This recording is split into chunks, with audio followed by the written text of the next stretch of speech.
వెళ్తాను. తండ్రి, ఈ సమయం బట్టి ఎంతో వందనాలు తండ్రి. క్రిస్టియన్ పీస్ మేకర్స్ వేదిక బట్టి ఎంతో వందనాలు తండ్రి. ఎంతో దూర దర్శనంతో ఇద్దరు బిషప్స్ కూడా, సింగం గారు, భాస్కర్ గారు, ఈ వేదికని స్థాపించడమే కాదు, ఎంతో కృషితో, ఎంతో ప్రయాసంతో ఈ వేదికని ముందుకు తీసుకొని వెళ్తున్నారు. ప్రత్యేకంగా తండ్రి, ఈ సమయంలో మేము కొలోసీలకి రాసిన పత్రిక 4వ అధ్యాయం 2వ వచనాన్ని కూడా జ్ఞాపకం చేసుకుంటున్నాం. ప్రార్థన చేయటమే కాదు, ప్రార్థనలకి జవాబు వచ్చినప్పుడు మేము కృతజ్ఞతాస్తుతులు చెల్లించాలి అని లేఖనం సెలవిస్తున్నది. పోయిన వారం మేము అందరం కూడా కలిసిమెలిసి బిషప్ సింగం గారి ఆరోగ్యం కొరకు మేము ప్రార్థన చేశాం. తండ్రి, ఇప్పుడు ఎంతో వరకు బిషప్ గారు కోలుకున్నారు. దాన్ని బట్టి ఎంతో వందనాలు. బిషప్ గారిని మీరు అనేకుల మధ్యన ఆశీర్వాదకరంగా మీరు వాడుకుంటున్నారు. దాన్ని బట్టి ఎంతో వందనాలు తండ్రి. మాకు అన్నిటికంటే గొప్ప ఆశీర్వాదం ఏంటంటే మేము వేరే వాళ్ళకి ఆశీర్వాదకరంగా ఉండుట. అలాగే మీరు సింగం గారిని వాడుకుంటున్నారు. రాబోయే దినంలో కూడా పరిపూర్ణమైన ఆరోగ్యం ప్రసాదించి మీ మహిమార్థమై సింగం గారిని వాడుకోండి. అలాగే తండ్రి, ఈ సమయంలో ప్రత్యేకంగా మేము శామ్యుల్ పరంజ్యోతి గారి కొరకు కూడా మేము ప్రార్థన చేస్తున్నాం తండ్రి. వాళ్ళ నాన్నగారు ఆయన భౌతికంగా పోగొట్టుకొని ఉండొచ్చు, కానీ అది శాశ్వతమైన ఎడబాటు కాదు. మేమందరం కూడా శుభప్రదమైన నిరీక్షణ కలిగి ఉన్నామనే మాటలు శామ్యుల్ పరంజ్యోతి గారిని తండ్రి ఓదారుస్తున్నాయని మేము నమ్ముచున్నాం. 2 కొరింథీ మొదటి పత్రిక 3వ వచనం నుంచి 5వ వచనం, అది కూడా మేము ఈ సమయంలో ఎత్తిపట్టి ప్రార్థన చేస్తున్నాం. మీరు ఇచ్చే ఓదార్పు అది మనుషులు ఇచ్చే ఓదార్పు లాంటిది కాదు తండ్రి. ఆ ఓదార్పుతో తండ్రి ఆ కుటుంబంని ఓదార్చండి తండ్రి. ఈ ఎడబాటు తాత్కాలికమైనది, తిరిగి మనం అందరం కూడా ఒక చోటలో కలుసుకోబోతున్నామనే ఆ నిరీక్షణ ఆ కుటుంబంని ఓదార్చేటట్లు మీకు కృప చూపించండి తండ్రి. ఈ సమయంలో వేదిక మీద వచ్చిన ప్రతి వ్యక్తిని మీ చేతిలో అప్పచెప్తున్నాం. వాళ్ళు ఈ సమయంలో వేరేదో పనులు చేసుకొని ఉండొచ్చు, వేరే పరిచర్యలో ఉండొచ్చు, కానీ ఎంతో ఆసక్తితో మేము ఈ విజ్ఞాపన ప్రార్థన పరిచర్యలో పాల్గొవాలని ఎంతో ఆసక్తితో వాళ్ళు వచ్చి ఉన్నారు.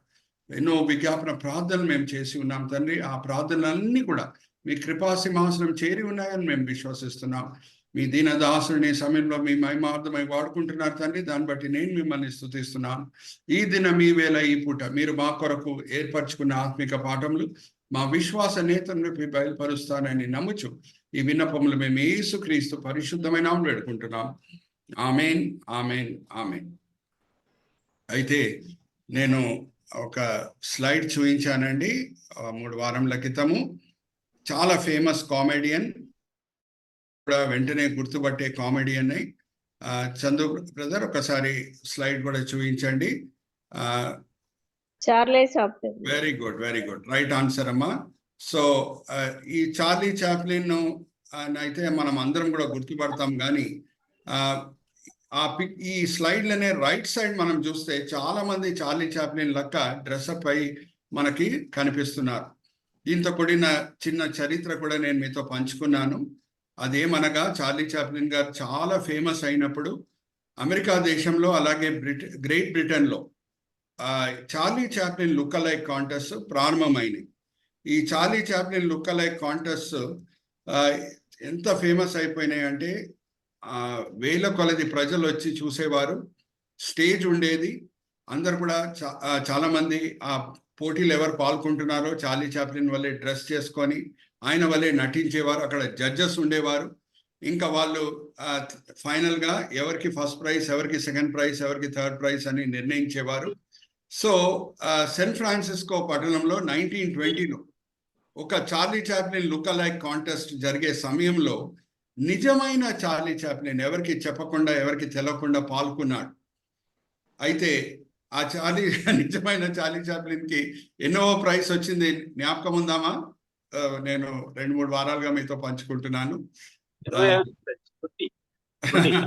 Very good. 20వ ప్రైజ్ వచ్చింది పాపం. ఆయన కంట బాగా నటించిన వాళ్ళు ఉన్నారు. నిజమైన చార్లీ చాప్లిన్ ని కనుక్కోలేకపోయారు జడ్జెస్. అయితే ఈ అంశంని నేను తీసుకొని, ఐడెంటిఫై అనే అంశంని నేను తీసుకొని, పునరుద్ధాన దినం నుంచి ఏ విషయాల్ని మనం గుర్తుపట్టాలి. శిష్యులు దేన్ని గుర్తుపట్టలేదు. మగ్దలేన మరియా ఎవరిని గుర్తుపట్టలేదు. ఇమాయు గ్రామం వైపు నడుచుకొని వెళ్ళే 2 శిష్యులు ప్రభువాన్ని ఎలాగో గుర్తుపట్టలేదు. అటువంటి గుంపులో మనం ఉండకూడదు, కానీ గుర్తుపట్టే గుంపులో ఉండాలని నేను బోధిస్తూ వచ్చాను. మనం నెక్స్ట్ స్లైడ్కి వెళ్దాము. ఆల్రెడీ మనము 7 సబ్ హెడ్డింగ్స్ని కవర్ చేశామండి. నేను ఒకటి చెప్తున్నాను ఏమనంటే, ఈ దినము ఫస్ట్ టైమర్స్ కూడా ఉన్నారు. వాళ్ళు నేను 2-3 వారాలుగా ఈ సిరీస్ తీసుకొని బోధిస్తున్నాను. వాళ్ళు వినలేదు పాపం. ఫస్ట్ టైం జాయిన్ అవుతున్నారు కాబట్టి. సో ఈ వీడియోస్ అన్నీ కూడా మన వాట్సాప్ గ్రూప్లో ఉన్నాయి. మీరు దాన్ని చూడొచ్చు. కొత్తగా యాడ్ అయిన వాళ్ళకి వెంటనే ఆ వీడియోస్ దొరకవు కాబట్టి మీరు రిక్వెస్ట్ పెట్టండి మా పర్సనల్ విండోస్లో. వెంటనే మీ పర్సనల్ విండోలో ఇప్పటి వరకు కవర్ చేసిన సబ్జెక్ట్స్ ఏంటో దాంతో కూడిన వీడియో రికార్డింగ్ మేము పోస్ట్ చేస్తాం. సో ఐడెంటిఫై అనే టాపిక్ తీసుకొని నేను ఇప్పటి వరకు కవర్ చేసిన సబ్ హెడింగ్స్ ఏంటంటే, చందు బ్రదర్ మనకి స్లైడ్ చూపిస్తారు. చందు బ్రదర్ ఒకసారి స్లైడ్ చూపించండి. మొదటిగా ఐడెంటిఫైయింగ్ ద రిజరక్షన్ ప్రాఫెసీస్, పునరుద్ధానంతో కూడిన ప్రవచనాలు ఏంటి అనేది మనము ధ్యానించాం. ఎందుకంటే ఆ ప్రవచనాలు ఉన్నాయి కాబట్టి పెంతెకోస్తు దినమున పేతురు ఇంకా వేరే అపోస్తులు వాళ్ళు ఆ ప్రవచనాలని ఆధారం చేసుకొని యేసువే మెస్సయ్య అని అక్కడ వచ్చిన భక్తి గల యూదుల మధ్యన రుజువుపరిచారు. దాన్ని బట్టి 3000 మంది రక్షణ పొందడం మనకి. నేను ఒక సింపుల్ ప్రశ్న అడుగుతాను. అది ఏమనంటే, ఈ పునరుద్ధానంతో కూడిన ప్రవచనాలు లేకుండా ఉంటే ఆ పెంతెకోస్తు దినంన పేతురు బలమైన ప్రసంగం బోధిస్తుండగా యూదులని ఒప్పించుట వీలయ్యేదా యేసువే మెస్సయ్య అని. ఆయన ఎంత చక్కగా ఆ ప్రసంగంలో ఒక పాయింట్ చెప్తాడంటే, దావీదు ప్రవచించిన మాటలు, పరిశుద్ధుని నేను పుల్లు పట్టనీయను అనే మాటలు, అది దావీదుకి వర్తించే మాటలు కావు. ఎందుకంటే దావీదు చనిపోయాడు, ఆయన సమాధి మన మధ్యలో ఉంది. కానీ ఇది మెస్సయ్యకి వర్తించే మాటలు. ఆ మెస్సయ్యని మీరు చంపివేసేశారు, ఆయన పునరుద్ధానుడై సమాధి మీద విజయం పొంది బయటికి వచ్చాడు, ఆయనని మేము చూసాము, మేము సాక్షులమై ఉన్నాము అని ఆ మాటలు చెప్పినప్పుడు వాళ్ళ మనసులో కదిలింపబడినాయి. వాళ్ళ మనసులో నొచ్చుకొని అయ్యలారా ఇప్పుడు మేము ఏం చేయాలి అని అడగటం మనము చూసాం. సో ఈ పునరుద్ధానంతో కూడిన ప్రవచనాల ప్రాముఖ్యత ఏంటో మనము చూసాం. దాని తర్వాత సెకండ్ సబ్ టాపిక్ ఏంటంటే, identifying the sequencing of words behind resurrection power. Lazar సమాధి దగ్గర యేసుక్రీస్తు ప్రభువారు మాతతో పలికిన మాటలు ఏంటంటే, నేనే జీవము, నేనే పునరుద్ధానం. దీన్ని బట్టి క్రైస్తవులంగా మనం నేర్చుకునే పాఠం ఏమనగా, యేసుక్రీస్తు ప్రభువారు సమాధి మీద విజయం పొంది బయటికి వచ్చాడు, దాన్ని బట్టి ఆయన దగ్గర పునరుద్ధాన శక్తి అని చెప్పడానికి వీల్లేదు. కానీ ఆయన ముందే పునరుద్ధానం, ఆయన దగ్గర పునరుద్ధాన శక్తి ఉంది కాబట్టి ఆయన సమాధి మీద విజయం పొంది బయటికి వచ్చాడు. బి వస్తుంది కానీ బి ముందు ఏ రాదు అనే మాట మనము జ్ఞాపకం పెట్టుకోవాలి. దాని తర్వాత identifying our cells with the resurrection power, ఆ పునరుద్ధాన శక్తిని మన సొంతంగా రుచి చూడాలి, అనుభవించాలి. ఆ పునరుద్ధాన శక్తి ఏం చేస్తుంది అనేది నేను మీతో పంచుకున్నాను కొన్ని ఎస్లు వాడి. మొదటిగా ఇట్ సేవ్స్. ఎఫెసీయులకు రాసిన పత్రిక 2వ అధ్యాయం 1-6 వచనాలు చందు బ్రదర్ జస్ట్ కర్సర్ పెట్టి చూపించండి. మనము ఆత్మికంగా చనిపోయిన పరిస్థితిలో ఆ పునరుద్ధాన శక్తి మనం యేసుని సొంత రక్షకుడుగా అంగీకరించినప్పుడు మనల్ని నూతనపరుస్తుంది.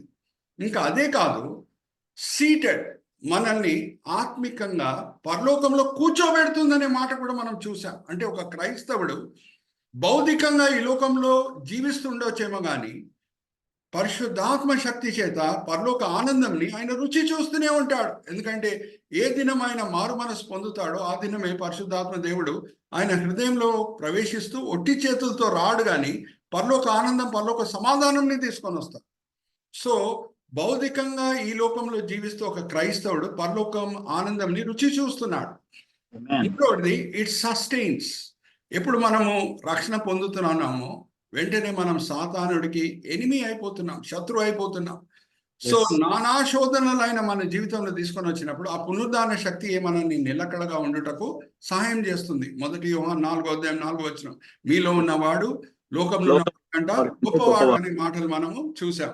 ఇంకా అదే కాదు, ఆ పునరుద్ధాన శక్తి ఇట్ షేప్స్ అస్, మనల్ని యేసు రూపంలో మనల్ని మారుస్తుంది. మనం సిలువ మోయిస్తుండగా ఆ సిలువ మోసే శక్తి కూడా, సిలువ మోయటకు శక్తి కూడా ఆ పరిశుద్ధాత్మ దేవుడే మనకి ఇస్తూ ఉంటాడు. దాన్ని బట్టి ఏమవుతుంది అని అంటే, ఆ యేసు సహనం, ఆ యేసు ఓర్పు, ఆ యేసు తగ్గింపు, ఆ యేసు ఆశా నిగ్రహం, మెల్లంగా దాని కొలత మనలో పెరుగుతూ వస్తుంటది. మనం యేసు రూపంలో మార్చబడుతూ ఉంటాం. ఇంకా అదే కాదు, ఫైనల్ గా సాల్వేజెస్, రోమిలికి రాసిన పత్రిక 8వ అధ్యాయం 11వ వచనం, ఆ పునరుద్ధాన శక్తి ఏం చేస్తుందంటే ఒక దినం మన సమాధులను కూడా తెరిచి వేసేస్తుంది. దాన్ని బట్టి మనకి శుభప్రదమైన నిరీక్షణ అనేది ఉంది. అయితే let's go to the next slide brother. మనం ఇది కూడా ధ్యానించాము, identifying the order in the Jewish festivals. ఎందుకు దేవుడు ఒక క్రమం ప్రకారంగా యూదుల పండుగలని ఆచరించండి అని దేవుడు ఎందుకు చెప్పాడు, ఎందుకు ఆ క్రమం ఉంది అనేది మనం చూసామండి. Next, identifying the blessed hope, శుభప్రదమైన నిరీక్షణ, ఆ పునరుద్ధానం ఎలాగ మనలో పుట్టిస్తుందో అది మనం చూసాము. దాని తర్వాత identifying our cells with the blessed hope, అంటే ఆ శుభప్రదమైన నిరీక్షణ వలన మన జీవితంలో ఆ పరిశుద్ధత అనేది వచ్చి ఉన్నదా, ఆ పరిశుద్ధమైన జీవితం మనం జీవిస్తున్నాం అనేది మనం చూసాము. చివరిగా men unbelievers identify the blessed hope in us. అన్యులు కూడా ఆ పరిశుద్ధమైన జీవితం మనం దేన్ని బట్టి జీవించగలుగుతున్నాం, ఆ శుభప్రదమైన నిరీక్షణ కలిగి ఉన్నాం కాబట్టి పరిశుద్ధమైన జీవితం జీవించగలుగుతున్నామని అన్యులు గమనిస్తున్నారా అనేది కూడా మనము చూసాం. అయితే ఈ దినము నేను మీ ముందు తీసుకొని వచ్చే సబెడింగ్స్ ఏంటంటే, Chandu brother let's go to the next slide. Next slide brother, let's go to the next slide. ఇదంతా మనం పోయిన వారం కవర్ చేసేసామండి, ఇదంతా కూడా మనము చూసాము. ఇప్పుడు ఐడెంటిఫైయింగ్ ద 2 కేటగిరీస్, పునరుద్ధాన దినం తర్వాత జరిగిన సంఘటనలు. ఆ సంఘటనలలో ఒక సంఘటన ఏంటంటే యేసుక్రీస్తు ప్రభువారు తోమాకి కనిపించుట. పునరుద్ధాన దినము యేసుక్రీస్తు ప్రభువారు శిష్యులకు కనిపించినప్పుడు తోమా వాళ్ళ మధ్యలో లేడు. ఆయన సందేహించే తోమా అని మనం అంటాం. ఈజ్ అ డౌటింగ్ థామస్, అంటే రుజువులు లేకుండా ఆయన నమ్మడు. అయితే ఆయన వేసిన సవాల్ ఏంటంటే శిష్యులకు, నేను నమ్మను, యేసుక్రీస్తు ప్రభువారు నాకు కనిపిస్తే నేను నమ్ముతాను, ఆయన గాయముల మీద నేను చేయి పెట్టి చూసిన తర్వాత నేను నమ్ముతాను అన్నప్పుడు 8 దినముల తర్వాత ప్రభువారు తోమాకి కనిపించుట మనము చూస్తున్నాం.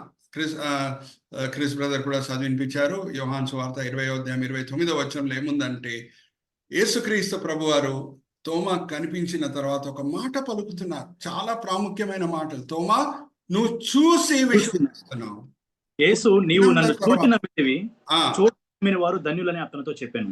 చూడకుండా నమ్మేవారు ధన్యులు అని ప్రభువారు అంటున్నారు. దీన్ని బట్టి మనము 2 గుంపులను గుర్తిస్తున్నామా బైబిల్లో? ఇది చాలా ముఖ్యమండి. ఈ 2 గుంపులు ఉన్నాయి అనే సత్యం మనం గ్రహిస్తే చాలా వరకు సిద్ధాంతాల వలన వచ్చే వ్యత్యాసము సంఘాల్లో అది లేకుండా పోతుంది. ఆమేన్. 2 గుంపులు ఉన్నాయి. ఒక గుంపు శిష్యుల గుంపు, 12 మంది శిష్యులు. యూదా చనిపోయిన తర్వాత ఆయన చోటలో మత్తయ్యని ఎన్నుకున్నారు. మత్తయ్య అనే ఇంకొక వ్యక్తి, ఆయన కూడా 3 సంవత్సరములు ప్రభుత్వ పాటి పరిచర్యలో ఉన్నాడు. అదొక క్రైటీరియా. ఎవరు మొదటి నుంచి ఉన్నారో వాళ్ళనే మనం ఎన్నుకోవాలని చీటీలు వేశారు శిష్యులు. ఒక ఆయన బరబ్బా, ఇంకొక వ్యక్తి మత్తయ్య. అయితే చీటీ ఎవరి ఫేవర్లో పడిందంటే మత్తయ్య. సో 12 మంది శిష్యులు, అందరిది సాక్ష్యం ఏంటంటే 1 యోహాను 1వ అధ్యాయం 1వ వచనం క్రిస్ బ్రదర్ చదివినిపిస్తారు. 1 యోహాను 1వ అధ్యాయం 1వ వచనము క్రిస్ బ్రదర్ చదివినిపిస్తారు, జాగ్రత్తగా విందాము. ఇదొక్క గుంపు.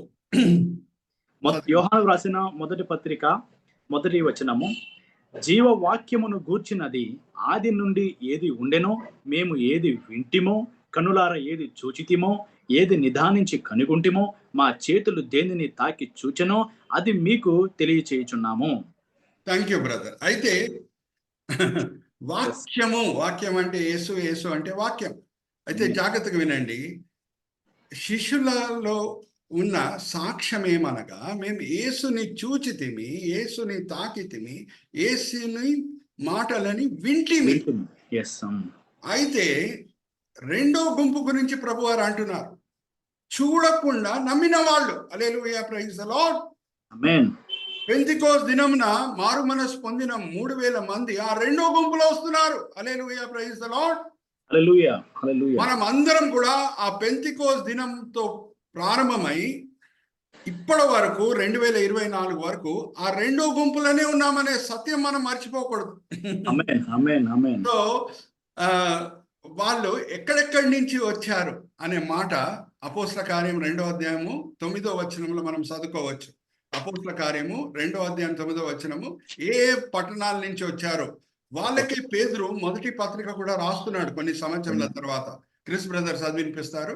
పార్థీయులు, మాధీయులు, ఎలామీయులు, మెసపోతేమియా, యూదయ, కప్పదొకియ, పొంతు, ఆసియా, ఫ్రుగ్రియా, పంపులియా, ఐగుప్తు అను దేశము దగ్గర లిబియా ప్రాంతంలో యందు కాపురమున్నవారు, రోమా నుండి పరవాసులుగా వచ్చిన వారు, యూదులు, యూద మత ప్రవిష్టులు, క్రేతీయులు, అరబీయులు మొదలైన మనమందరమును వీరు మన భాషలతో దేవుణ్ణి గొప్ప కార్యములు వివరించడం వినిచున్నామని చెప్పుకునేది. Thank you. మరి ఆ మాటలు మాత్రం చదవండి క్రిస్ బ్రదర్. పొంతు, కపదోకియా, ఆసియా, అది ఒక్కసారి మరి ఎంఫసిస్ తో చదవండి. Okay okay. పార్థీయులు, మాదీయులు, ఎలామీలు, మెసపోతేమియులు, యూద, కప్పదొకియా, పొంతు, ఆసియా. Thank you brother. కప్పదోకియా, పొంతు, ఆసియా వాళ్ళకే పేతురు కొన్ని సంవత్సరముల తర్వాత వాళ్ళని విశ్వాసంలో బలపరచుటకు మొదటి పత్రిక రాస్తున్నాడు. ఆ మొదటి పత్రిక మొదటి అధ్యాయం మొదటి 2 వచనాలు కూడా క్రిస్ బ్రదర్ చదివినిపిస్తారు. గురించి యేసు క్రీస్తు అపోస్తుడైన పేతురు తండ్రి అయిన దేవుని భవిష్య జ్ఞానమును బట్టి ఆత్మ వలని పరిశుద్ధత పొందిన వారే విధేయులగుటకు యేసు క్రీస్తు రక్తము వలన ప్రోక్షించబడుటకు ఏర్పరచబడిన వారికి అనగా పొంతు, గలతీయ, కప్పుదొకియా, ఆసియా, బిథునియా అను దేశముల యందు చెదిరిన వారిలో చేరిన యాత్రికులకు శుభమని చెప్పు రాయినది. Thank you brother. సో వాళ్ళకే ఆ మొదటి పత్రిక రాస్తున్నాడు. సో వాళ్ళని ఎలాగ పేతురు మెచ్చుకుంటున్నాడు ఒకసారి మనం చూద్దాం. అదే మొదటి పేతురు మొదటి అధ్యాయం 8వ వచనం దాటి మనం వెళ్ళే అవసరం లేదు. ఒక్కసారి చదువుదామా? మొదటి పేతురు మొదటి అధ్యాయం 8వ వచనం. మీరు ఆయనను చూడకపోయినను ఆయనను ప్రేమించుచున్నారు. ఇప్పుడు ఆయనను కనులారా చూడకయే విశ్వసించుచు మీ విశ్వాసమునకు ఫలమును అనగా ఆత్మరక్షణ పొందుతూ చెప్పనసఖ్యమును మహిమాయుక్తమైన సంతోషం గలవారై ఆనందించున్నారు. హల్లెలూయా, ప్రైజ్ ది లార్డ్. మీరు ఆయనను చూడకపోయినను ప్రేమిస్తున్నారు, విశ్వసిస్తున్నారు. హల్లెలూయా, ప్రైజ్ ది లార్డ్. మనం అందరం కూడా ఈ గుంపులో ఉన్నాం. నేను ఈ ఒక విషయంని మీ ముందు తీసుకొస్తున్నాను. అదేమని అంటే కొన్ని డినామినేషన్స్ లో అపోస్తల కార్యం మొదటి అధ్యాయం 8వ వచనం తీసుకొని ఏమని అంటారంటే, యేసుక్రీస్తు ప్రభువారు అన్నారండి శిష్యులకి ఆజ్ఞాపించింది ఏంటంటే, మీరు పై గదికి వెళ్ళి పరిశుద్ధాత్మ కొరకు మీరు ఎదురు చూడండి అని ప్రభువారు అన్నారు. సో రక్షణ పొందిన తర్వాత కూడా మనం పై గదికి వెళ్ళి పరిశుద్ధాత్మ కొరకు ఎదురు చూడాలని కొన్ని డినామినేషన్స్ ప్రీచ్ చేస్తుంటాయి. ఇప్పుడు సింపుల్ ప్రశ్న ఏంటంటే, ఎవరు రక్షణ పొందుతున్నారో పెంతెకోస్తు దినమున 3000 మంది విశ్వాసంతో సువార్త విని వాళ్ళని అపోస్తులే అడుగుతున్నారా మరి పై గదికి వెళ్ళి పరిశుద్ధాత్మ కొరకు ఎదురు చూడండి అని అపోస్తులు అడిగారా? నో. ఎందుకు? అపోస్తులు చూశారు పరిశుద్ధాత్మ దేవుడు వాళ్ళ జీవితంలో రావటం. హల్లెలూయా, ప్రైజ్ ది లార్డ్. వాళ్ళ జీవితంలో ఉన్న క్రియల బట్టి వాళ్ళ మనసులో ఉన్న తోడు క్రైస్తవుల పట్ల ప్రేమని చూసి అపోస్తులకు అర్థమైపోయింది పరిశుద్ధాత్మ దేవుడు నిశ్శబ్దంగా వాళ్ళ జీవితంలో ప్రవేశించాడని. Hallelujah, praise the lord. Understanding గురూజీ, కుడ్ యు రిపీట్? పరిశుద్ధాత్మ దేవుడు వాళ్ళ జీవితంలో ప్రవేశించాడని అపోస్తులు వాళ్ళ మనసులో ఉన్న తోడు క్రైస్తవుల పట్ల ప్రేమ బట్టి గ్రహించారు. వాళ్ళ చిరాస్తులను అమ్మి వేసేసి తోడు క్రైస్తవుల కొరకు ధారాళమైన మనసుతో ఇస్తుండగా రోమిలికి రాసిన పత్రిక 5వ అధ్యాయం 5వ వచనమే గుర్తొస్తుంది. పరిశుద్ధాత్మ దేవుడు మన జీవితంలో వచ్చినప్పుడు మన హృదయాల్లో ప్రేమ పెట్టాడు, కానీ ప్రేమని కుమ్మరిస్తాడంట. హల్లెలూయా, ఆమేన్. అండర్స్టాండింగ్. మనం ఆ రెండో గుంపులు ఉన్నాం. చాలా మంది కలవరపరుస్తుంటారు, అరే మీరు రక్షణ పొందిన తర్వాత పరిశుద్ధాత్మ దేవుడు మీ జీవితంలో రాడు, మరి పై గదికి వెళ్ళి వెయిట్ చేయండి అని. మనం ఏ గుంపులో ఉన్నాం? ఆ 3000 మంది గుంపులో ఉన్నాం. హల్లెలూయా, ప్రైజ్ ది లార్డ్. హల్లెలూయా. చూడక నమ్మవారు గుంపులో ఉన్నాం. ఇంకా విశ్వాసం ఎలాగొస్తుందంట? చూసి విశ్వాసం రాదు, కానీ సువార్త వినటంతో వస్తుంది. దాంతో వినటం వల్ల విశ్వాసం. మనం చదువుకుందాం. రోమిలికి రాసిన పత్రిక 10వ అధ్యాయం 17వ వచనం. రోమిలికి రాసిన పత్రిక 10వ అధ్యాయం 17వ వచనం. ఓకే. కాగా వినుట వలన విశ్వాసము కలుగును. వినటం వలన విశ్వాసం కలుగును, చూడటం వలన కాదు. ఇంకా చెప్పాలి అని అంటే అపోస్తులందరూ కూడా పొందిన బాప్తిజము యోహాను బాప్తిజం ఇచ్చే బాప్తిజం ఇచ్చే యోహాను ఇచ్చే బాప్తిజం వాళ్ళు పొందారు. ఆ సమయంలో యేసు రక్తం ఇంకా చిందింపబడలేదు. హల్లెలూయా, ప్రైజ్ ది లార్డ్. అందుకు వాళ్ళ హృదయాలు యేసు రక్తం చేత కడగబడలేదు. పరిశుద్ధాత్మ దేవుడు కూడా వాళ్ళ జీవితంలో రాలేదు. కానీ 3000 మంది కేసులో మనం చూస్తే అప్పటికే పరిశుద్ధమైన యేసు రక్తం చిందింపబడింది. వాళ్ళు యేసు నామములో బాప్తిజం తీసుకున్నారు. యేసు రక్తం చేత హృదయం కడగబడింది కాబట్టి పరిశుద్ధాత్మ దేవుడు వాళ్ళ జీవితంలో మొదటి దినం నుంచి ఉన్నాడు. Hallelujah, amen, hallelujah, glory Jesus. Are you all understanding? Wow. రెండు గుంపులు ఉన్నాయనే సత్యము మనం మర్చిపోకూడదు. ఇంకొకటి ఏంటి, పేతురు వాళ్ళకి ఆ పత్రిక రాసే సమయంలో కొన్ని సంవత్సరాలు గడిచిపోయినాయి. పరిశుద్ధాత్మ దేవుడు ప్రతి క్రైస్తవుని హృదయంలో మొదటి దినం నుంచి ఉంటాడు. లేకపోతే ఆ క్రైస్తవుడు ఆయన సొంత శక్తితో నేత్రాశ, శరీరాశ, జీవటం మీద విజయం పొందలేడు. అయితే దేవుడు ఏదన్నా పంచుకోగలుగుతాడు కానీ ఆయన మహిమని ఎవరితో పాటు పంచుకోలేడు. సో ఒక క్రైస్తవుడు నేత్రాశ, శరీరాశ, జీవటం మీద మొదటి దినం నుంచి విజయం పొందుతున్నాడంటే మహిమ దేవునికే చెందాలి. Hallelujah, praise the lord. Are you all with me? So ఆ క్రైస్తవులు ఆత్మికంగా ఎదిగే కొలది కొన్ని సంవత్సరముల తర్వాత ఆత్మ చేత అభిషేకించబడి వరాలు కూడా పొందారు. నేను ఒక సింపుల్ క్వశ్చన్ అడుగుతానండి. కొంచెమంది ఉద్యోగాలు చేసిన తర్వాతనే సేవకు వచ్చారు. ఎవరైనా ఏ కంపెనీ అన్నా జాయిన్ అయితే మొదటి దినం డైరెక్టర్గా చేసేస్తారండి ఆ వ్యక్తిని? నో. సో అలాగే ఎవరు రక్షణ పొందుతున్నారో వాళ్ళకి పరిశుద్ధాత్మ దేవుడు వరాలు వెంటనే ఇయ్యడు. హల్లెలూయా, ప్రైజ్ ది లార్డ్. సమయం అయ్యే కొలది, ఆయన ఆత్మికంగా ఎదిగే కొలది యేసుని ఎంతగా అర్థం చేసుకుంటున్నాడో, లేఖనం ఎంతగా అర్థం చేసుకుంటున్నాడో దాన్ని బట్టి కొన్ని సంవత్సరాల తర్వాత దేవుని నిర్ణయించిన సమయంలో ఆ వ్యక్తిని అభిషేకించి కొంచెమందిని అపోస్తులుగాను, కొంచెమంది ప్రవక్తలుగాను, కొంచెమంది ఉపదేశకులుగాను, కొంచెమంది సువార్థికులుగాను, కొంచెమంది కాపలుగాను దేవుడు వాడుకుంటాడు. ఇప్పుడు అదే మొదటి పేతురు పత్రిక మనం చదివితే కొన్ని సంవత్సరాలు అయిపోయినాయి.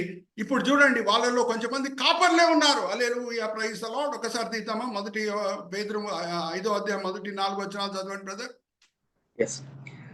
తోటి పెద్దను, క్రీస్తు శ్రమలను గూర్చిన సాక్షిని, బయలుపరచబడబోవు మహిమలో పాలివాడునైన నేను మీలోని పెద్దలను హెచ్చరించుచున్నాను. బలిమి చేత కాక దేవుని చిత్త ప్రకారము ఇష్టపూర్వకంగాను, దుర్లాభాపేక్షతో కాక సిద్ధ మనసుతోను మీ మధ్యనున్న దేవుని మందను పై విచారణ చేయుచు దానిని కాయుడి. మీకు అప్పగింపబడిన వారి పైన ప్రభువులైనట్టు ఉండక మందకు మాదిరులుగా ఉండుడి. ప్రధాన కాపరి ప్రత్యక్షమైనప్పుడు మీరు వాడబారని మహిమ కిరీటము పొందుదురు. హల్లెలూయా, ప్రైజ్ ది లార్డ్. ప్రతి కాపరికి దేవుడు ఏర్పరిచే కిరీటం ఏంటంటే మహిమ కిరీటం. అలాగే సాక్షులుగా చనిపోయేటోళ్ళకి జీవ కిరీటం ఎలాగ దేవుడు ఇస్తాడో, అలాగే సువార్థికులకి అతిశయ కిరీటం ఎలాగ ఇస్తాడో, కాపర్లకు దేవుడు ఏం సిద్ధపరుస్తున్నాడంటే మహిమ కిరీటం సిద్ధపరుస్తున్నాడు. కానీ వీళ్ళు కాపర్లుగా 24 గంటల్లో అయిపోలేదు. అందుకే పేతురు కూడా, పౌలు కూడా ఏమంటాడు, మొదటి తిమోతి 3వ అధ్యాయం మొదటి 5 వచనాలు చదివితే, కొత్తగా రక్షణ పొందిన వ్యక్తిని మీరు కాపరిగా చేయటం వీల్లేదు, లేకపోతే ఆయన గర్వం వచ్చేస్తుంది. ఇంకా ఆయనకే లేఖనం సరిగా తెలియదు, ప్రభు గురించి ఆయన సరిగా ఇంకా తెలుసుకోలేదు, ఇంకా ఆయన కాపరిగా ఎలా ఉండగలుగుతాడని మొదటి తిమోతి 3వ అధ్యాయం మొదటి 5 వచనాల్లో మనము చదువుకోవచ్చు. సో రక్షణ పొందిన దినం నుంచి పరిశుద్ధాత్మ దేవుడు ఉంటాడు. సమయం అయ్యే కొలది ఒక దినము దేవుడు నిర్ణయించిన సమయంలో ఆ క్రైస్తవుని దేవుని చిత్తం ఉంటే ఆయనను అభిషేకించి ఆయన పనిముట్టుగా ఆయన రాజ్యంలో వాడుకుంటాడు. ఆ వ్యక్తి పిలుపు బట్టి, జాగ్రత్త వినండి, ఆ వ్యక్తి పిలుపు బట్టి వరాలు కూడా ఉంటాయి. హల్లెలూయా, ప్రైజ్ ది లార్డ్. ఒక సువార్థికుడు, జాగ్రత్తగా వినండి, ఆయన అద్భుతాలు చేసే వరం పొందుతాడు సువార్థికుడు. ఎందుకంటే చాలా వరకు అన్యుల మధ్యన ఆయన పరిచర్య చేస్తాడు. అన్య భాషలు మాడే వరం పొందుతాడు. ఎందుకంటే ఆయన ఎక్కువ వరకు పరిచర్య అన్యుల మధ్య చేస్తాడు. కానీ ఒక కాపరి బుద్ధి వాక్యము, జ్ఞాన వాక్యం కలిగి లోతైన లేఖనంలో ఉన్న మర్మాలని అర్థం చేసుకొని ఆయన సంఘం మధ్యన నించొని బోధించి వాళ్ళని విశ్వాసంలో బలపరుస్తాడు. హల్లెలూయా, జాగ్రత్తగా వినండి. సో వరాలు కూడా పిలుపు తగ్గట్టు దేవుడు ఆయన సర్వ జ్ఞానం చొప్పున ఇస్తాడు.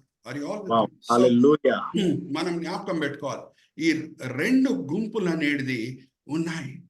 అది మనం ఐడెంటిఫై చేయాలి. అది ఐడెంటిఫై చేస్తే చాలా వరకు సంఘాల మధ్యన ఈ సిద్ధాంతాల వలన వచ్చే వ్యత్యాసాలు తొలగిపోతాయి. Hallelujah, praise the lord. Are you all with me? So ఇది పోస్ట్ రిజరక్షన్ ఈవెంట్. తోమాకి ప్రభువారు కనిపించి చెప్పే మాటలు ఏంటంటే, తోమా నువ్వు చూసి విశ్వసిస్తున్నావు, కానీ చూడకుండా విశ్వసించే వాళ్ళు నీకంట గొప్పవాళ్ళు అని అంటున్నాడు. హల్లెలూయా, ప్రైజ్ ద లార్డ్. సో మనము ఈ దినము ఈ సబ్జెక్ట్ తీసుకున్నాం, ఐడెంటిఫైయింగ్ ద 2 categories. నెక్స్ట్ మనం చూద్దాము అది ఏంటంటే, Chandu brother, let's go to the slide, let's go to the another sub heading. అది ఏంటో మనం ఒకసారి చూద్దాము. What is the next identifying the cause of the Messiah? Messiah మొదటి రాకడ వెనకాల ప్రాముఖ్యమైన గురి ఏంటి, అన్నిటికంటే ముఖ్యమైన గురి ఏంటో అది శిష్యులు కనుక్కున్నారా? పునరుద్ధానమైన ప్రభుని చూసిన తర్వాత ఒక్కసారి అపోస్తల కార్యం 1వ అధ్యాయం 6వ వచనం క్రిస్ బ్రదర్ చదివి వినిపిస్తారు. ఇది కూడా పోస్ట్ రిజరక్షన్ ఈవెంట్, పునరుద్ధానుడైన ప్రభు జీవితంలో జరిగిన సంఘటన ఆర్ పునరుద్ధానం తర్వాత జరిగిన సంఘటన. అపోస్తల కార్యం 1వ అధ్యాయం 6వ వచనం. కాబట్టి వారు కూడి వచ్చినప్పుడు, ప్రభువా, ఈ కాలమందు ఇజ్రాయేలుకు రాజ్యము మరలా అనుగ్రహించదవా అని ఆయనను అడగగా. చూడండి, హల్లెలూయా, ప్రైజ్ ది లార్డ్. అందరు కూడా మట్టల ఆదివారం దినము ఈ విషయంని మనం ధ్యానించాం. ఏమనంటే, వాళ్ళు హోసన్నా హోసన్నా అని అరిచారు అని అంటే, యాక్చువల్లీ గ్రీక్ భాషలో హోసియానా అంటే రక్షించండి, రక్షించండి, రోమా రాజ్యం నుంచి, సామ్రాజ్యం నుంచి మమ్మల్ని రక్షించండి, వాళ్ళకి మేము పన్నులు కడుతున్నాం, చాలా భారం కలిగిన పరిస్థితిలో మేము ఉన్నాం, we are burdened by the taxes అని ఆ ఉద్దేశంతో ప్రభువారు వచ్చి వాళ్ళని రోమా సామ్రాజ్యం నుంచి రక్షిస్తారు అని హోసన్నా హోసన్నా అని వాళ్ళు కేకలు వేశారు, అరిచారు, ఆశించారు. యేసుక్రీస్తు ప్రభువారు అద్భుతాలు చేస్తారని ఇజ్రాయేలీలకు తెలుసు. సో అద్భుతాలు వాడే శక్తిని వాడి వాళ్ళను రోమా సామ్రాజ్యం నుంచి విమోచిస్తారని ఆశతో హోసన్నా హోసన్నా అనే మాటలు వాళ్ళు అరవటం, పాటలు పాడటం మనము చూసాం. అయితే మామూలు యూదులు యేసుక్రీస్తు ప్రభువారు మొదటి రాకడ వెనకాల ఉన్న ప్రాముఖ్యమైన గురి ఏంటో అర్థం చేసుకోకుండా ఉంటే అదొక ఎత్తైతే, పునరుద్ధానుడైన ప్రభు దగ్గర వచ్చి శిష్యులు అడిగిన ప్రశ్న ఏంటి? ప్రభువా, రోమా సామ్రాజ్యం నుంచి మమ్మల్ని మీరు విమోచిస్తారా? పెంతెకోస్తు దినం వరకు సర్వ సత్యంకి నడిపించే పరిశుద్ధాత్మ దేవుడు వాళ్ళ జీవితంలో వచ్చే వరకు వాళ్ళకి సరి అయిన వాక్య జ్ఞానము లేదు. సో ప్రభు వారు ఏమంటున్నారు? దీని గురించి నేను రాలేదు, దీని గురించి తెలుసుకుంటుట అంత ముఖ్యమైనది కాదు. మొదటి రాకడ వెనకాల ప్రభు వారి ప్రాముఖ్యమైన గురి ఏంటంటే, రోమా రాజ్యం నుంచి ఇజ్రాయేలీలను విమోచించడం కాదు, కానీ అందరినీ పాపం అనే దాసత్వం నుంచి విమోచించుట. హల్లెలూయా, ప్రైజ్ ది లార్డ్. సాతానుడి దాసత్వం నుంచి విమోచించుట. మొదటి రాకడ వెనకాల ఉన్న ప్రాముఖ్యమైన గురి ఏంటంటే, ప్రభువారు సింహాసనం ఆసీనుడై యెరూషలేములో కూర్చొని లోకంని పరిపాలించుట కాదు, కానీ మన హృదయాల్లో ప్రభువై పరిపాలించుట. Hallelujah, praise the lord. Are you all with me? అది ఆయన మొదటి రాకడ వెనకాల ఉన్న ప్రాముఖ్యమైన గురి అయింది. అవును, రెండో రాకడప్పుడు సింహాసనం ఆసీనుడై యెరూషలేము నుంచి ఎక్కడ ఆయన అవమానపరచబడాడో అక్కడే సింహాసనం ఆసీనుడై ప్రపంచం ఆయన పరిపాలిస్తాడు. అది రెండో రాకడ తర్వాత. కానీ మొదటి రాకడ వెనకాల ఉన్న ప్రాముఖ్యమైన గురి ఏంటి? మన హృదయాల్లో సింహాసనం ఆసీనుడై మన జీవితాల్లో ఆయన ప్రభు అయి ఉండాలి. అందుకే ప్రభువారు ఏమంటారు? నన్ను నా మాటలు వినకుండా, నా మాటలని మీరు పాటించకుండా ప్రభు అని పిలవకండి. ఎందుకంటే ప్రభు మన జీవితంలో వచ్చాడు అని అంటే మన జీవితంలో ఉన్న ప్రతి క్షేత్రంగా ఆయన ప్రభు అయి ఉండాలి, ప్రతి క్షేత్రంగా ఆయన రాజు అయి ఉండాలి. Hallelujah, praise the lord. Are you all with me? So వీళ్ళు అర్థం చేసుకోలేదు శిష్యులు ప్రభువారి మొదటి రాకడ వెనకాల ఉన్న ప్రాముఖ్యమైన ఉద్దేశం ఏంటో. ఎందుకంటే ఇంకా పరిశుద్ధాత్మ దేవుడు, సర్వసత్యంకి నడిపించే పరిశుద్ధాత్మ దేవుడు వాళ్ళ జీవితంలో ఇంకా రాలేదు కాబట్టి. అయితే మనకి లేఖనము ప్రకటన గ్రంథం వరకు ఉంది కాబట్టి మనము let us identify ourselves the Messiah's cause. ఇక్కడ కూడా మనకి 2 కేటగిరీస్ కనిపిస్తాయి. ఒకసారి చందు బ్రదర్ మనకు చూపిస్తారు. Chandu brother, let's look at the slide. ప్రభువారి చివరి ఆజ్ఞ శిష్యులకి, అది అందరికీ చాలా పరిచితమైన వాక్య భాగము. మత్తయి సువార్త 28వ అధ్యాయము మత్తయి సువార్త 28వ అధ్యాయం 18వ వచనం నుంచి 20వ వచనం. జాగ్రత్తగా వినండి, ఇది చాలా ముఖ్యమైనదండి. దీన్ని బట్టి మరి 2 గుంపులు ఉన్నాయి. ఆ 2 గుంపులు ఒకరిని రెస్పెక్ట్ చేసుకోవటము నేర్చుకోవాలి. ఓకే, 28వ అధ్యాయం 18వ వచనం నుంచి 20వ వచనం. రైట్. అండ్ 28 మత్తయి సువార్త 28వ అధ్యాయం 18వ వచనం నుంచి, అయితే యేసు వారి యొద్దకు వచ్చి, పరలోకమందును భూమి మీదను నాకు సర్వాధికారము ఇయ్యబడి ఉన్నది, కాబట్టి మీరు వెళ్ళి సమస్త జనులను శిష్యులుగా చేయుడి, తండ్రి యొక్కయు కుమారుని యొక్కయు పరిశుద్ధాత్మ యొక్కయు నామములోనికి వారికి బాప్తిస్మం ఇచ్చుచు, నేను మీకు ఏ ఏ సంగతులను ఆజ్ఞాపించుతునో వాటన్నిటిని గైకొనవలెనని వారికి బోధించుడి. ఇదిగో నేను యుగ సమాప్తి వరకు సదాకాలము మీతో కూడా ఉన్నానని వారితో చెప్పాను. నేను మీకు నేర్పించిన విషయాలు వాళ్ళకు కూడా నేర్పించుడి. హల్లెలూయా, ప్రైజ్ ది లార్డ్. శిష్యత్వంలో ఎదుగుదల అంటే యేసు నేర్పించే మాటలని ఒక వ్యక్తి ఏంటో అర్థం చేసుకొని ఆ దారిలో నడుచుకుంటుట. ఇప్పుడు జాగ్రత్తగా వినండి. మరి 2 గుంపులు, సువార్తికులు, కాపర్లు. Hallelujah, praise the lord. సువార్తికులు ఆత్మల్ని రక్షిస్తారు. Hallelujah, praise the lord. కాపర్లు ఏం చేస్తారు? రక్షణ పొందిన ఆత్మలని విశ్వాసములోను, ప్రేమలోను, నిరీక్షణలను బలపరుస్తారు. It is not just winning souls but teach them what I have taught you అని అంటున్నారు ప్రభువారు. Hallelujah, praise the lord. Are you all understanding? ఏ ప్రభువారు ఈ మాటలు పలికారో 3 సార్లు పేతురుని అడిగినప్పుడు, పేతురు నువ్వు నన్ను ప్రేమిస్తున్నావా ప్రేమిస్తున్నావా ప్రేమిస్తున్నావా అని అడిగినప్పుడు, పేతురు అవును ప్రభువా నేను ప్రేమిస్తున్నాను ప్రేమిస్తున్నాను ప్రేమిస్తున్నాను అన్నప్పుడు వెళ్ళి ఆత్మలను రక్షించు అని చెప్పలేదు, కానీ నా మందని నువ్వు కాయి, నా మందని నువ్వు పోషించు, నా మందని నువ్వు బలపరచు. హల్లెలూయా. ఈ మాటలను ఎవరు సరిగా అర్థం చేసుకుంటున్నారో, సువార్తికుడు అయి ఉంటే కాపరిని చిన్న చూపు చూడడు, కాపరి అయి ఉంటే సువార్తికుని చిన్న చూపు చూడడు. Hallelujah, praise the lord. Are you all understanding? ఒకరొకరి పిలుపు తగ్గట్టు దేవుడు ఒకరొకరికి వరాలు ఇస్తాడు. Hallelujah, praise the lord. Hallelujah. ఈ సత్యంని మనం మర్చిపోకూడదు. మన పిలుపు తగ్గట్టు ఆయన వరాలు ఇస్తాడు. ఆమేన్. సో ఈ సంఘటన కూడా పోస్ట్ రిజరక్షన్ సంఘటన. సో ఈ విషయాలు మనం ఎప్పుడు మర్చిపోకూడదు. We should identify hour cells with the cause of the Messiah. ఆయన గురిని మన గురిగా మార్చుకుంటుట. అందుకే పౌల్, బర్నబా వాళ్ళు ఎక్కడెక్కడ సంఘాలను స్థాపిస్తున్నారు, వాళ్ళ పిలుపు సువార్తికుని పిలుపు కాబట్టి అక్కడ కాపర్లను ఏర్పరిచి ఆ కాపర్ల చేతిలో రక్షించబడిన ఆత్మలను అప్పజెప్పి ఉపవాసం ఉండి ప్రార్థన చేసి వెళ్ళుట మనం చూస్తున్నాం. ఎక్కడ ఒక సువార్తికుని పని సమాప్తం అవుతుందో అక్కడ ఒక కాపరి పని ప్రారంభం అవుతుంది. హల్లెలూయా, ప్రైజ్ ది లార్డ్. ఒకసారి చదువుదామా? అపోస్తల కార్యం 14వ అధ్యాయం 22, 23. అపోస్తల కార్యం 14వ అధ్యాయం 22, 23. అపోస్తల కార్యములు 14వ అధ్యాయము 22వ వచనము. శిష్యుల మనస్సులను దృఢపరిచి విశ్వాసమందు నిలకడగా ఉండవలెననియు అనేక శ్రమలను అనుభవించి మనము దేవుని రాజ్యములో ప్రవేశింపవలెనని వారిని హెచ్చరించిరి. మరియు ప్రతి సంఘములో వారికి పెద్దలను ఏర్పరిచి ఉపవాసం ఉండి ప్రార్థన చేసి వారు నమ్మిన ప్రభువునకు వారిని అప్పగించిరి. ఎక్కడ పౌలు బర్నబా పరిచర్య సమాప్తం అవుతుందో అక్కడ ఉన్న కాపర్ల పని ప్రారంభమవుతుంది. ఆమేన్. కాపర్లు ఈ ఆత్మల బట్టి దేవునికి లెక్కలిచ్చుకోవాలి, ఈ ఆత్మలను కాయాలి. అందుకే హీబ్రీయులకు రాసిన పత్రిక 13వ అధ్యాయం 17వ వచనం చదవండి. హీబ్రీయులకు రాసిన పత్రిక 13వ అధ్యాయం 17వ వచనం. హీబ్రీయులకు రాసిన పత్రిక 13, 17 వచనం. మరి మీ పైని నాయకులుగా ఉన్నవారు లెక్క ఒప్ప చెప్పవలసిన వారి వలె మీ ఆత్మలను కాయుచున్నారు. వారు దుఃఖముతో ఆ పని చేసినడల మీకు నిష్ప్రయోజనము కనుక దుఃఖముతో కాక ఆనందముతో చేయనట్లు వారి మాట విని వారికి లోబడి ఉండుడి. హల్లెలూయా, ప్రైజ్ ది లార్డ్. దేవుడు ప్రతి స్థానిక సంఘంకి ఒక కాపరిని ఇస్తాడు, ఆ కాపర్లను ఇస్తాడు. వాళ్ళు దేవునికి లెక్కలు ఇచ్చుకోవాలి. ప్రతి స్థానిక సంఘంతో దేవుడు నిబంధనతో కూడిన సంబంధం ఏర్పరచుకుంటాడు. జాగ్రత్త వినండి, ఈ మాట చెప్పి నేను ముగించేస్తున్నాను. పాత నిబంధనము కొత్త నిబంధన మధ్యనున్న వ్యత్యాసం ఏంటో ప్రతి క్రైస్తవునికి తెలిసి ఉండాలి. పాత నిబంధనలో దేవుడు దేశంతో నిబంధన చేస్తున్నాడు. ఒకసారి మరి క్రిస్ బ్రదర్తో ఒక వాక్య భాగం చదివిస్తాను.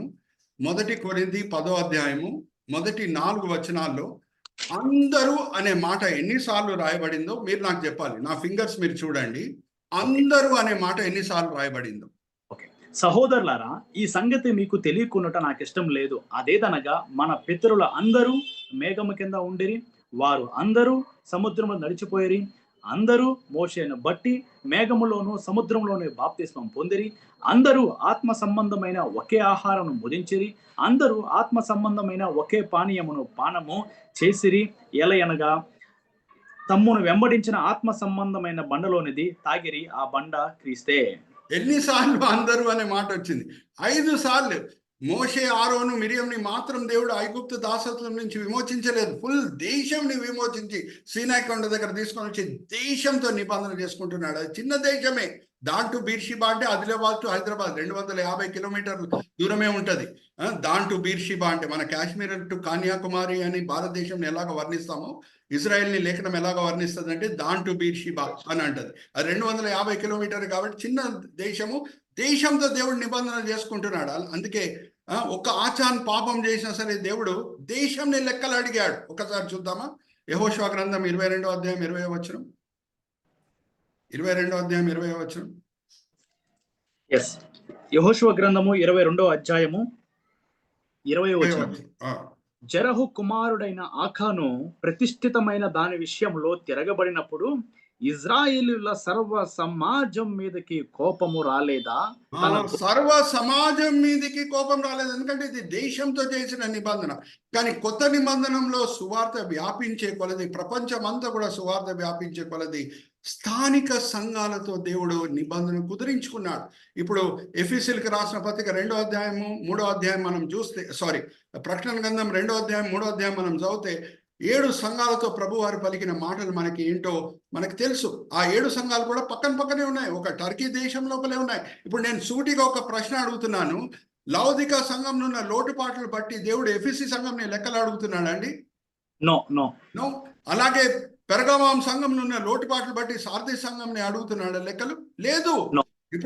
ఇప్పుడు ప్రతి స్థానిక సంఘంతో దేవుడు నిబంధన కుదిరించుకుంటున్నాడు. దానికి కాపర్లు ఇస్తున్నాడు. ఆ కాపర్లే ఆ సంఘంని మేపాలి, కాయాలి. టీవీ ప్రీచర్ చేయలేడు ఆ పని. Hallelujah, praise the lord. A TV preacher cannot do that. Yes, amen. It's the local pastor who supplies the food. TV preacher at best can give you vitamins. Hallelujah, praise the Lord. At the same time, guest speaker can give vitamins, but it's only the local pastor who can give the food to his congregation. Hallelujah.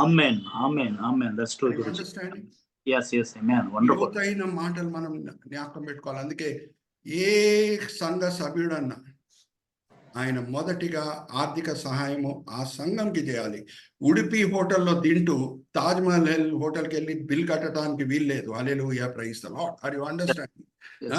దాని తర్వాత ఏదో నేను చాలా ఆత్మిక మేలు పొందుతున్నాను ఆ TV ministry చేత అంటే అక్కడ పంపించండి. కానీ ఫస్ట్ ఏ కాపరి మీతో నిబంధనతో కూడిన సంబంధం కలిగి ఉన్నాడో, ఏ వ్యక్తి దేవుడు మీ పట్ల లెక్కలిచ్చుకోవాలో దేవుని దగ్గర, ఆ వ్యక్తికి లోబడి ఉండటం సంఘ సభ్యులు నేర్చుకోవాలి. Hallelujah, praise the lord.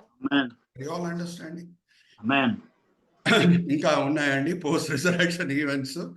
మనం స్లైడ్ చూద్దాము. టైం అయిపోతుంది కాబట్టి నేను ఇక్కడ ముగిస్తున్నాను. Chandu brother, let's look at the slide. ఇంకా ఉంది మనం నేర్చుకునే పాఠంలో. Identifying one more gospel. అయ్యో, సువార్త ఉంది కదా పాస్టర్ సురేష్ గారు. ఇంకొక గుడ్ న్యూస్ ఏంటి? గాస్పల్ అంటే గుడ్ న్యూస్. ఇంకొక సువార్తని మనం గుర్తుపడుతున్నామా? అది మనం వచ్చే వారం ధ్యానిద్దాం. ఇంకొక సువార్త ఏముండొచ్చు పాస్టర్ గారు అని మీరు నన్ను అడగొచ్చు. గలతీ రెండో రాకడ కూడా సువార్తనే. Hallelujah, praise the lord. That is also good news. Jesus is coming back. So then మనం వచ్చే వారం identifying the signs of second coming, ఆ సూచనలు ఏంటో మనము వచ్చే వారము ధ్యానిద్దాం. ఈ దినం మనం ధ్యానించిన 3 ఐడెంటిఫైతో కూడిన సబెడింగ్స్ మరి చందు బ్రదర్ మనకి చూపిస్తున్నారు చూడండి స్లైడ్. మొదటిగా ఐడెంటిఫైయింగ్ ద 2 కేటగిరీస్, దాని తర్వాత identifying the cause of the Messiah, దాని తర్వాత identifying our cells with the cause of the Messiah. అక్కడ కూడా మనం 2 కేటగిరీస్ ని మనము చూసాము. వచ్చే వారం ఐడెంటిఫైయింగ్ వన్ మోర్ గాస్పల్ అనేది మనం చూద్దాము. దాని తర్వాత ఐడెంటిఫైయింగ్ సైన్స్ ఆఫ్ రాప్చర్ కూడా మనము ఆమేన్. వచ్చే వారం మనం ధ్యానిద్దాం. నేను ఒక చిన్న ప్రార్థన చేసి బిషప్ సింగం గారికి ఫ్లోరు అప్పచెప్తాను. తండ్రి, ఈ సమయం బట్టి ఎంతో వందనాలు తండ్రి, ఈ వేదిక బట్టి ఎంతో వందనాలు. ఎంతో కృషితో, ఎంతో ప్రయాసంతో, ఎంతో దూరదర్శనంతో బిషప్స్ ఇద్దరు కూడా, సింగం గారు, భాస్కర్ గారు, ఈ వేదికని స్థాపించటమే కాదు తండ్రి, ఎంతో ప్రయాసంతో దాన్ని ముందుకు తీసుకొని వెళ్తున్నారు. వాళ్ళని దీవించండి, ఆశీర్వదించండి. పోయిన వారం బిషప్ సింగం గారు అనారోగ్యంతో బాధపడుతుండగా మేమందరం కలిసిమెలిసి ప్రార్థన చేశాం. ఎంతో వరకు బిషప్ గారు కోలుకున్నారు. పరిపూర్ణమైన ఆరోగ్యంతో ఆయన దీవించండి, ఆశీర్వదించండి. మీ పనిముట్టుగా, మీ మహిమార్థమై సార్వత్రిక సంఘం మేలు కొరకు ఆయనను వాడుకోండి తండ్రి. అలాగే తండ్రి, ఈ వేదిక మీద వచ్చిన ప్రతి వ్యక్తిని మీ చేతిలో అప్పచెప్తున్నాం. ఎంతో ఆశలతో వాళ్ళు ఇక్కడ వచ్చి ఉన్నారు. అందరిని కూడా మీరు తృప్తిపరుచున్నారు, దీవించున్నారు, ఆశీర్వదించున్నారు అని మేము నమ్ముచున్నాం. మీ దీనదాసుని మీ మహిమార్థమై వాడుకున్నారు తండ్రి. దాన్ని బట్టి నేను మిమ్మల్ని స్తుతిస్తున్నాను. ఈ దినం, ఈ వేళ, ఈ పూట మీరు మాకు నేర్పించిన పాఠములు తండ్రి, మేము వినే వాళ్ళంగానే కాకుండా అమలుపరిచే వాళ్ళంగా మమ్మల్ని అందరినీ కూడా సరిదిద్దండి. ఈ విన్నపములు మేము యేసుక్రీస్తు పరిశుద్ధమైన నామములో వేడుకుంటున్నాం. ఆమేన్. ఆమేన్.